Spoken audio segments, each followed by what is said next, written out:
Les amis, bienvenue, j'espère que vous allez tous très bien, très content de vous retrouver pour cette nouvelle vidéo, mais oui, elle arrivait, elle est là.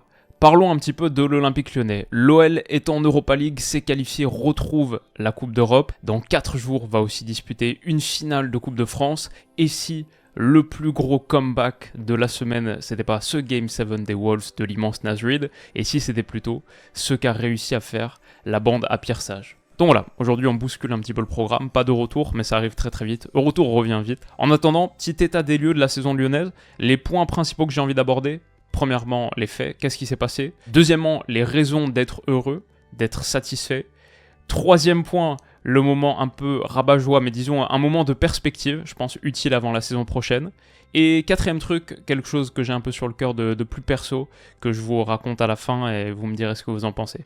Ok, on est parti. D'abord, les faits. Et ces faits, Alexandre Lacazette, je trouve, les traduisait très bien dans son interview d'après-match après Strasbourg, quand il dit que c'était un match à l'image de leur saison. Parce que cette montagne russe émotionnelle qu'a vécu l'OL, c'est quelque chose qui n'avait jamais été fait avant en Ligue 1. De la première à la 14e journée, l'OL est la dernière équipe, 18e sur 18, 7 petits points après 14 matchs. De la 15e à la 34e journée, l'OL est la meilleure équipe de France. 46 points engrangés en 20 matchs, 2,3 par match, 15 victoires en 20 journées. Et ces victoires sont, j'ai l'impression, toutes plus mémorables les unes que les autres. Toulouse en J26, où t'es mené 2-0 à l'heure de jeu, revient, l'emporte 3-2 à l'extérieur avec des buts 77e, 81e. Contre Nantes, c'est pareil, mené 1-0 dans le dernier quart d'heure, Lacazette 75e, Malik Fofana 77, Gift Orban dans le temps additionnel 3-1. Contre Brest, ça c'est la J29, ça continue, victoire 4-3 totalement rocambolesque. Brest qui menait quand même 3-1 à 20 minutes de la fin. Tu l'emportes 4-3 avec un penalty dans la 16e minute du temps additionnel. Monaco J31, c'est pareil, c'est 3 points pris à la 84e minute. Contre Lille, but à la 82e, 88e et 92e pour l'emporter 4-3. Ça, c'était J32. Et bien sûr, ce week-end contre Strasbourg, J34, encore une victoire arrachée dans le temps additionnel. On parle beaucoup du Bayer Leverkusen cette saison, à raison. Mais l'OL dans le money time, dans le crunch time, et pour renverser des matchs, même on peut remonter un petit peu plus haut dans la saison. Contre Montpellier, en février, on perdait 1-0 à un quart d'heure de la fin, on l'emporte 2-1. Et contre Metz 10 jours plus tard, aussi un match renversé. Mentalement, cette équipe a montré des ressources insoupçonnées pour faire donc une perf qui est à la fin historique, une saison Tada assez spéciale dans l'histoire du foot français. Donc ça, c'est juste les faits. Maintenant, les raisons d'être heureux. Après, ça c'est très perso. Ma raison principale, c'est pour ce gars-là. Parce que pour lui, juste même pour lui, en vrai c'est un gars que je suis depuis longtemps sur Twitter et je trouve qu'il y a une des pages Twitter les plus intéressantes du monde du foot francophone, parce que c'est un vrai intello du foot. Le gars a suivi le cours de périodisation tactique de Vitor Frade, ça c'était avant le début de cette saison actuelle, mais même tu remontes, partage des articles du New York Times sur Guardiola en anglais, partage des trucs en espagnol, des phrases de Bielsa, des papiers scientifiques, en l'occurrence de l'Université de Californie à San Francisco. Ça a l'air d'être une personne curieuse, intellectuellement mature, et juste aussi une bonne personne qui porte bien son patronyme, avec des moments plus inspirants. Franchement, ça a l'air d'être un super gars. Et Pierre Sage, c'était un nom qui tournait pas mal dans cet écosystème bien avant qu'il devienne entraîneur, qui était un gars intéressant à suivre, qui avait, pour moi, c'était un des gars qui me rassurait un peu sur les personnes qu'on avait au sein de notre organisation. Je me dis, ok, si ça c'est notre directeur du centre de formation, il y a encore un espoir pour l'OL. Et maintenant, c'est notre coach. Franchement, les gars, pour moi, c'est le coach idéal que j'aurais voulu. C'est un rêve d'avoir ce gars-là comme entraîneur. Et le truc que je regrettais à Lyon, j'ai fait un paquet de vidéos là-dessus, sur les dernières saisons, le truc principal que je regrettais à l'OL, c'est d'avoir un club qui me semblait aussi éloigné de la modernité footballistique, qui me semblait pas en phase avec l'ère footballistique dans laquelle on est en train de vivre. C'est le foot des années 2020, c'est plus le foot des années fin des années 90, début des années 2000. Ça a changé, le monde change, il faut savoir se mettre à la page et pas se reposer sur ses acquis d'antan. Avec un gars comme Pierre Sage, qui est sur notre banc, je trouve que c'est un bon reflet des choses qui sont en train de changer à tous les étages de notre club. C'est pas que sur le banc. Si vous avez suivi un peu l'évolution de la cellule de recrutement par exemple, il y a des gars très compétents qui ont été pris et qui sont vraiment cutting edge. Donc voilà. Ça franchement, ça me fait kiffer. Je trouve que ce succès, il aurait pas pu arriver à une meilleure personne. Et Pierre Sage, on est dans le wagon depuis le premier jour. quel kiff énorme d'avoir ce gars-là comme coach. Et du coup, je dois dire, ça me fait aussi un peu plaisir pour John Textor, parce que quand on voit sa joie sincère, et aussi je trouve le petit procès d'intention qui a été fait à son arrivée, un petit peu le côté un Américain en France, en Ligue 1, etc., je suis pas certain qu'il ait été jugé à sa juste valeur. Je trouve que forcément le truc de multi-club et le fait de ne pas avoir un profile très élevé, etc., ça faisait que c'était peut-être plus facile à critiquer. Aussi, je vais dire, peut-être qu'il ne faut pas trop s'avancer, et dans l'ensemble, c'est des choses qui se jugent plutôt sur le temps long.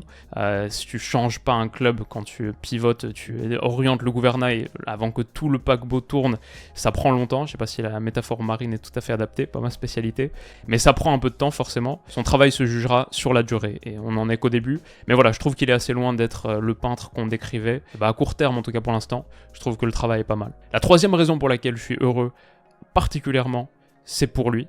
Parce que Alex Lacazette, qui dit au micro d'après-match, ça donne un peu des frissons quand on lui pose la question où est-ce que vous classez cette saison dans les plus grandes saisons de votre carrière, et qui dit top 3 facile, et franchement il y a moyen que ce soit top 1. Écoutez ça, entendre ça et voir l'émotion dans son regard, dans sa voix, mais ça depuis un moment maintenant, juste pour lui, on peut pas être plus heureux et très très content d'avoir un gars comme ça qui lead mon vestiaire, qui finit donc deuxième meilleur buteur de Ligue 1, dauphin de Kylian Mbappé avec 19 buts en 29 journées sur 14,31 XG, qui a pris ses responsabilités, qui a été absolument tueur, absolument finisseur, qui a marqué des buts cruciaux. Juste pour Alex, très très heureux aussi. Et enfin, mon dernier gros point de satisfaction, c'est que, comme toujours un peu dans la vie, le plus excitant, je trouve, est devant nous. C'est ça qui fait vraiment vibrer.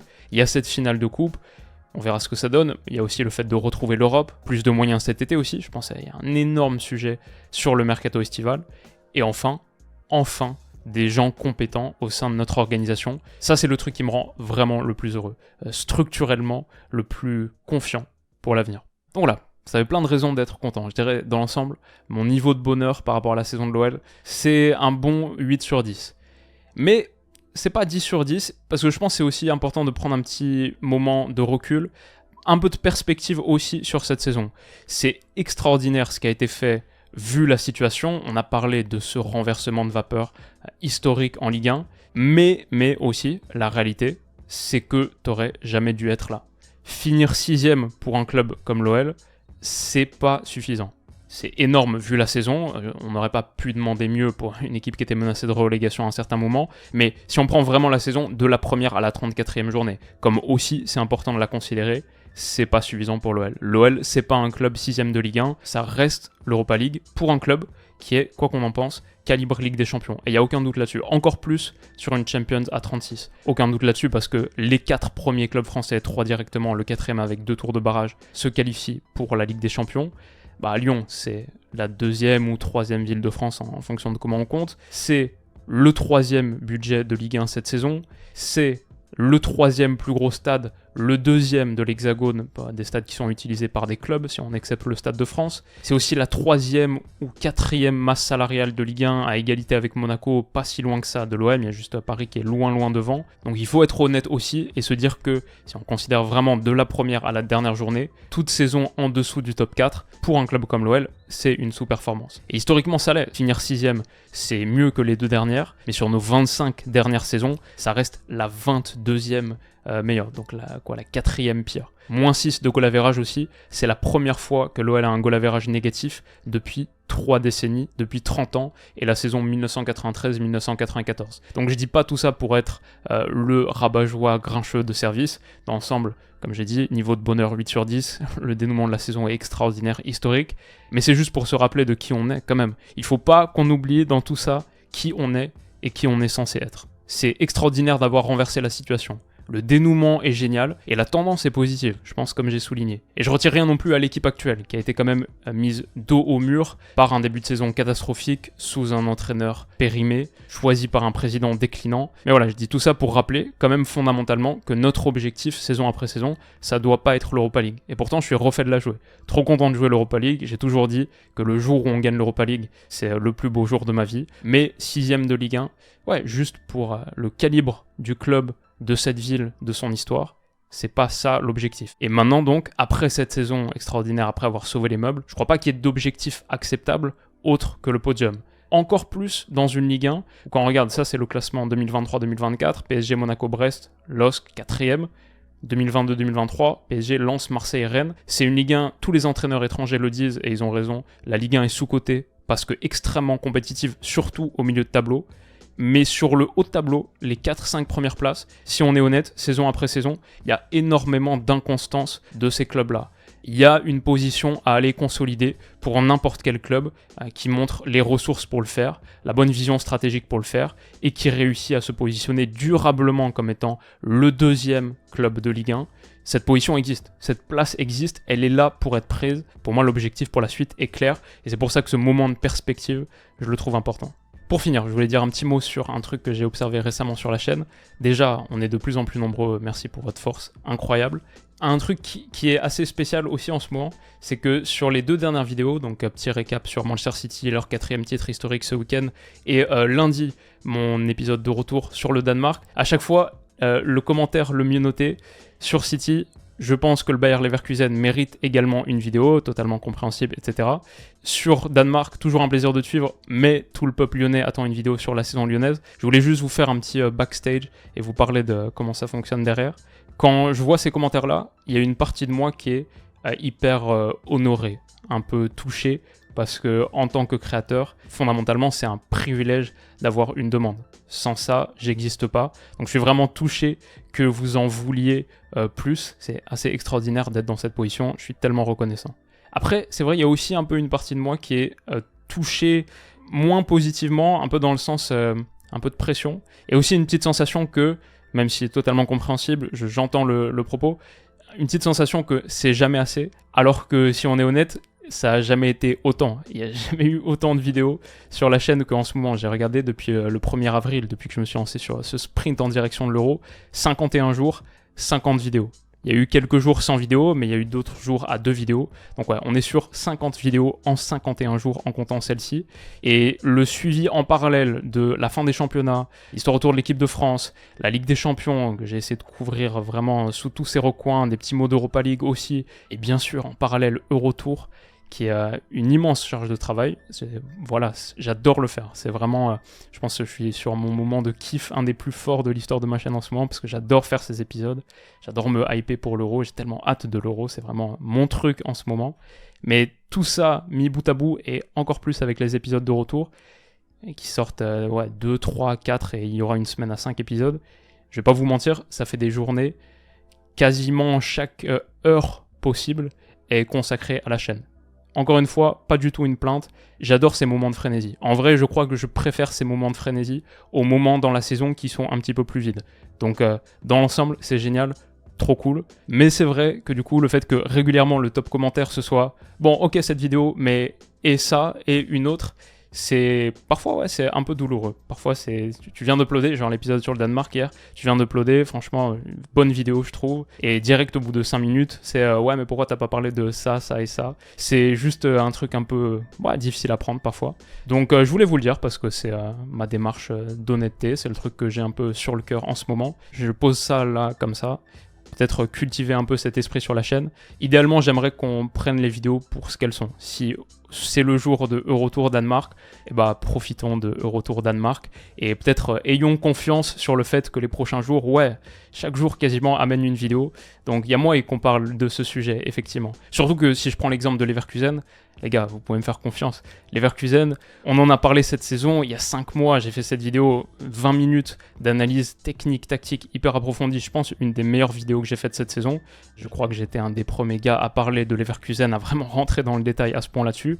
Donc déjà, on en a beaucoup parlé sur la dimension la plus profonde et fondamentale. Mais aussi, il y a un truc, c'est que pour moi, c'est difficile de parler de Leverkusen saison invincible en championnat le dimanche, par exemple, alors que mercredi, je sais qu'il y a la finale d'Europa League et on va faire cette vidéo sur Leverkusen à ce moment-là.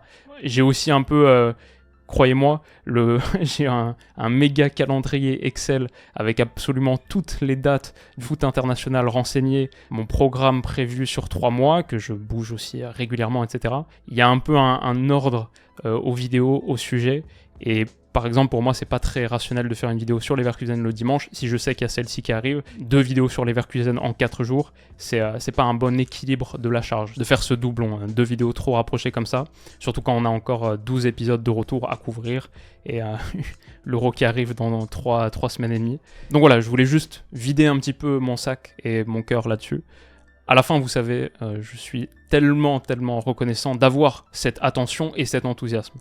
Parce que c'est ça, ces commentaires-là, c'est ça, c'est votre attention et votre enthousiasme matérialisé en une demande.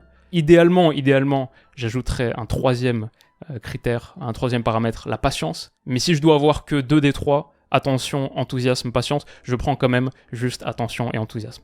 Et j'accepte l'impatience. Mais voilà, c'était juste un petit point là-dessus par rapport à cette vidéo sur l'OL. Bon, je sais qu'il y a eu aussi ce truc de ne pas parler suffisamment de l'OL cette saison. À plusieurs reprises, j'avais la sensation d'avoir dit ce que j'avais à dire sur l'OL.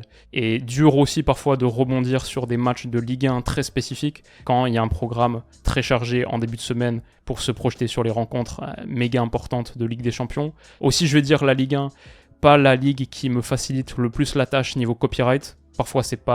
Parfois ma motivation pour parler d'un match de Ligue 1, débriefer un match de Ligue 1 spécifique est assez basse vu le risque de copyright encouru. C'est de loin, très loin, la structure de la ligue la plus pénible sur le sujet. Donc ouais, ça aide pas non plus. Mais voilà, quand on peut faire une vidéo sans utiliser d'images très concrètes de match, quand on peut faire une vidéo comme celle-ci, évidemment, on va pas s'en priver. Et je crois qu'on va continuer à parler pas mal de l'Olympique Lyonnais, notamment sur ce mercato estival, parce que pour moi, c'est une des histoires très intéressantes. Les meubles ont été sauvés, et maintenant je trouve qu'on est dans une position intéressante pour aborder la suite, pour véritablement passer la vitesse qu'on doit passer depuis un moment, mais qui était impossible. Le levier était bloqué, quoi. Maintenant, il est débloqué. Maintenant, il y a quelque chose à faire. Donc il faut le faire, et ce mercato estival, voilà, des vidéos, mercato idéal de l'OL, projection sur la saison prochaine, c'est au programme sur cet été. Donc voilà, j'espère que celle-ci vous aura plu. Un autre truc que je dois ajouter, finale de Coupe de France, là, samedi soir. Alors, je pense pas que je pourrais la débriefer en live. Ça tombe le soir des 30 ans de ma copine qui organise ses 30 ans, soirée des 30 ans. Donc je pense que je serai avec mon portable un petit peu avec un pote là. On essaiera de regarder ça en direct.